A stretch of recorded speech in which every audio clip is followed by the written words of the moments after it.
게임도 뭐 머리에 드는 게 있어야지. 맨날 뭐, 응? 그래 오락만 하는 게임만 해가지고 못하냐? 머리는 확 비어있는데 맨날 그 오락만 하고 있어? 어제같이도 밤새서 컴퓨터 하지 않고. 어제는 정말 끌려서. 그런 충동을 조절할 수 있게 네가 스스로 어떤 계획표 같은 걸 세워놓으면 좀 조절이 되지 않을까? 박성원의 온라인 교육 플랫폼 박플릭스. 여러분 안녕하세요, 박성원입니다. 여러분은 성공을 하는 데 있어서 이 말의 중요성이 얼마나 된다고 생각하시나요? 저는 말이야말로 성공을 결정짓는 핵심 요소라고 생각을 하는데, 그 이유는 우리의 말이 곧 생각의 결과물이고 생각이 우리의 삶을 만들어내기 때문입니다. 생각을 부정적으로 하는데 긍정적인 행동을 만들어내기는 어렵겠죠. 그래서 오늘 영상에서는요, 성공하는 사람들은 공통적으로 어떤 말투를 사용하고 있는지 그 성공의 말습관 4가지를 정리를 해보았습니다. 하나씩 알아보시죠.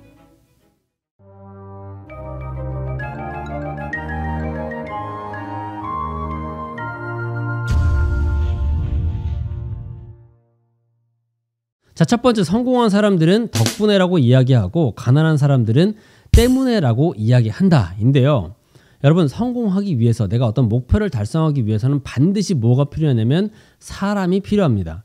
내가 혼자서 어떤 목표를 달성해내는 데는요, 반드시 한계가 있기 때문에 그런데요, 성공한 사람들은 공통적으로 주변에 사람이 많습니다. 그리고 어떤 사람이 많냐? 자신의 목표를 위해서 함께 뛰어줄 인재들이 많아요. 그렇다 보니까 성공한 사람들은 공통적으로 어떤 생각을 가지고 있냐면, 내가 감사하다, 이 사람들 덕분에 잘됐다라는 그런 감사의 의식이 정말 가득합니다. 그러다 보니까 자연스럽게 주변에 더 많은 사람들이 몰리는 거겠죠. 반면에 가난한 사람, 내가 아무것도 이루지 못한 사람들은요, 늘 남 탓을 하는데 집중을 하고 있습니다. 내가 늦은 것도 지하철 때문이고, 내가 돈을 못 번 것은 가족 때문이고, 어떤 나라 때문이고, 경제 때문이고, 때문에 전부 다 남 탓으로 돌리는 그런 공통점이 있더라고요. 이러한 말투는 어떠한 사고방식과 연결되냐면요, 모든 문제는 남에게 있다라는 생각으로도 이어집니다. 여러분, 남을 바꾸는 게 쉬울까요? 나를 바꾸는 게 쉬울까요?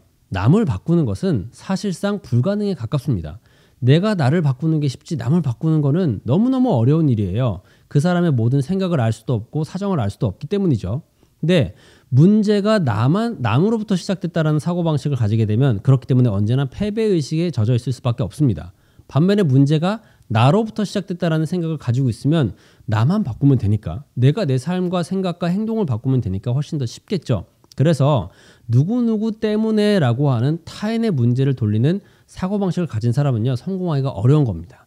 늘 문제를 해결할 수 없기 때문이죠. 경영의 신으로 불렸던 마츠시다 고노스케는요, 내가 가난한 덕분에, 그리고 몸이 안 좋았던 덕분에, 학력이 없었던 덕분에 성공할 수 있었다라고, 심지어 나에게 문제가 될 수 있고 장애가 될 수 있는 점을 감사하면서 이야기를 했습니다. 내가 몰랐으니까 덕분에 공부를 할 수 있었고, 몸이 안 좋았으니까 건강의 소중함을 알았다, 이렇게 이야기를 하는 거죠. 그러니까 내가 성공하고 싶다면 반드시 때문에가 아니라 덕분에라는 말투를 자주 사용하면서 감사의 마음, 그리고 모든 문제의 시작은 나로부터 일어난다라는 그런 의식을 꼭 가지셨으면 좋겠습니다.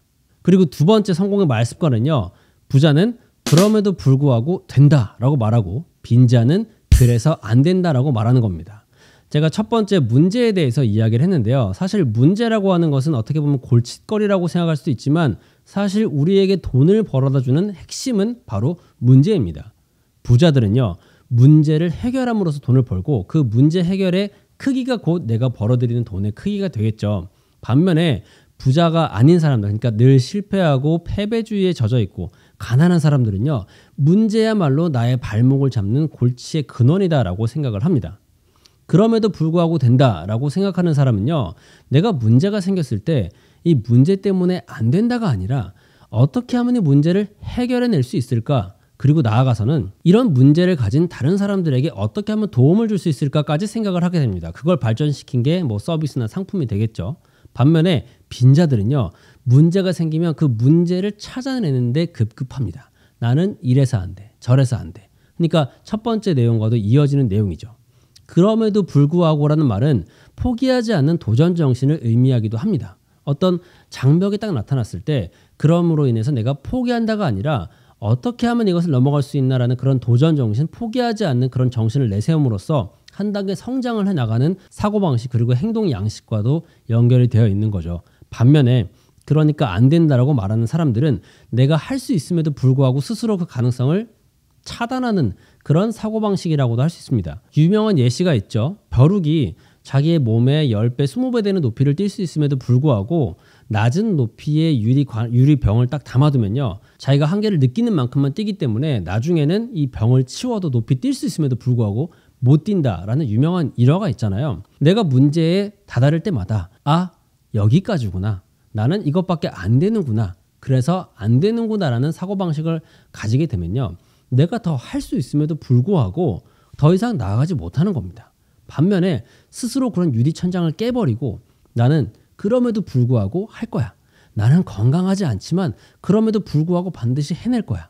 나는 집안이 가난하지만 나는 지금 가진 게 없지만 그럼에도 불구하고 해낼 거야 라는 그 말을 하는 사람들은 스스로의 한계를 완전히 벗어버리기 때문에 새로운 가능성을 찾아낼 수 있고 비록 지금은 안 되지만 꾸준한 도전과 노력을 통해서 자기로서는 불가능한 일을 다른 사람들을 모아서 새롭게 도모할 수도 있는 겁니다. 그래서 우리가 어떤 문제를 봉착했을 때 역시 이래서 안 돼가 아니라 앞으로는 어떻게 이야기를 해야 될까요? 그럼에도 불구하고 나는 해낼 거야 라는 의지의 말투를 써야 된다는 점을 꼭 기억을 해주세요. 여러분은 그럼에도 불구하고 해낼 건가요? 아니면 그래서 안 된다고 하고 포기할 건가요? 세 번째 성공을 부르는 말투는요. 그렇구나와 나는 다 알고 있다인데요.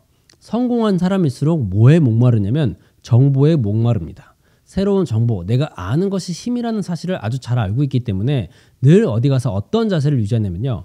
경청하는 자세를 지닙니다. 반면에 빈자들, 아직 내가 돈을 벌지 못하고 성공하지 못한 사람일수록 남의 이야기에 귀를 기울이지 않고요. 내가 아는 것이 전부라는 생각을 가지고 있어요. 그래서 그 사람들은 나는 다 알아. 나는 이미 충분히 알아. 그러니까 굳이 나는 어디 가서 뭘 배울 필요 없다라고 스스로 자기가 처해 있는 상황에 안주해버리게 됩니다. 자, 여러분. 내가 이미 다 알고 있다는 그런 말투, 그 다음에 그렇군요라고 상대방의 의견을 경청하려는 말투에는 어떤 사고방식의 차이가 있을까요? 상대방의 이야기를 경청하려는 사람은요. 새로운 관점을 받아들이는데 열려있는 사람입니다. 똑같은 이미 자기가 알고 있는 사실 그리고 똑같은 사실이라고 하더라도 이 사람의 관점에 의해서 조금 다르게 해석될 수도 있는 거잖아요. 그러다 보니까 내가 이미 안다고 해서 차단한다기보다는 그래, 그렇게 생각할 수도 있구나.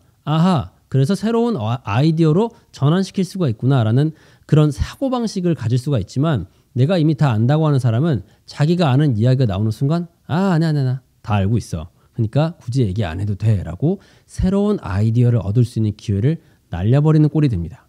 그리고 또 하나 그렇구나 라고 상대를 수긍하고 인정하는 자세를 취한다는 것은요. 이 상대에 대한 어떤 존경과 존중의 의미가 되기 때문에 당연히 상대방이 느낄 때에도 이 사람을 더욱더 존경하고 마찬가지로 매력을 느끼게 되겠죠. 반면에 내가 이미 아니까 말하지 마라고 차단을 해버리는 사람은 별로 매력을 느끼지 못하고 가까이 하고 싶지 않을 겁니다. 제가 만난 부자들, 성공한 사람들의 공통적인 특징은요. 또 한 가지가 굉장히 겸손하다는 거였는데요. 이미 그분들은 정말 많은 것을 가지고 알고 있고 할 줄 아는데도 불구하고 계속 물어보고 오히려 더 취하려고 하는 것을 볼 수가 있었습니다. 그 이유 중에 하나가 제가 생각했을 때는 세상에는 대단한 사람들이 너무나 많아요. 물론 자기 전문 분야에 대해서는 자신감을 가지고 자부심을 가지는 게 맞지만 내가 아무것도 모르는 채로 이미 다 안다고 생각하고 소위 말하는 어디 가서 나대게 되면요. 까불게 되면 큰 코를 다치는 수가 있습니다. 내가 이미 잘 알고 있다고 하더라도 상대방의 이야기를 한번 들어보고 또 내가 섣불리 내가 아는 것을 다 꺼내고 자랑하기보다는 이 사람의 의견을 먼저 구하고 그럼으로 인해서 불필요한 실수를 줄일 수도 있는 거죠. 더 높은 곳으로 올라가면 올라갈수록 제 고수들이 도처에 있습니다.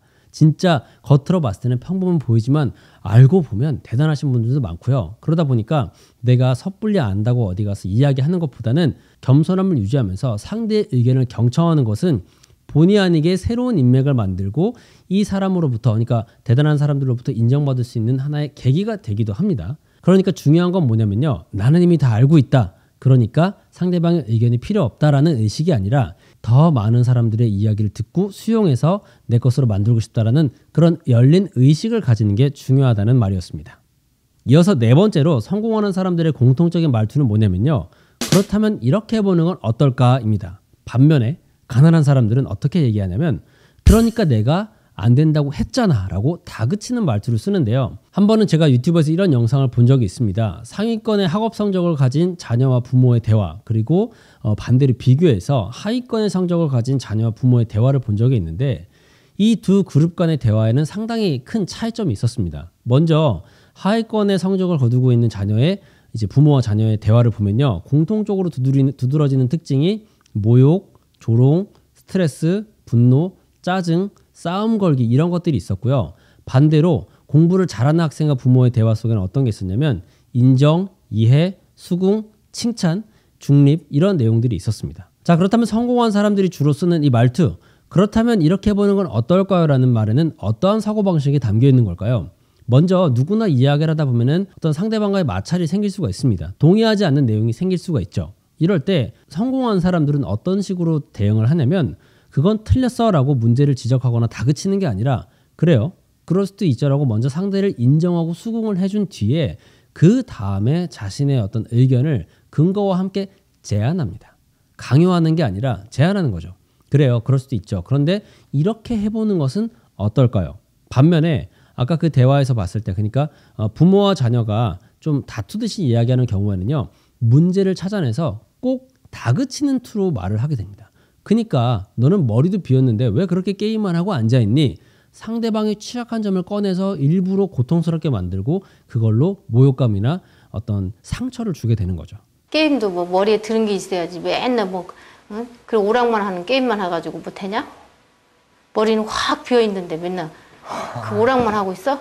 거듭 말씀드리지만 우리가 성공하기 위해서는 반드시 사람이 필요하고 사람의 마음을 움직이기 위해서는 이 사람이 이해받는다는 느낌, 그리고 이 사람의 어떤 좋은 점을 끄집어내서 칭찬할 수 있는 능력을 반드시 키워야 됩니다. 그리고 그것을 표현하는 데 있어 가장 중요하고 큰 도움이 되는 것이 바로 우리의 말이죠.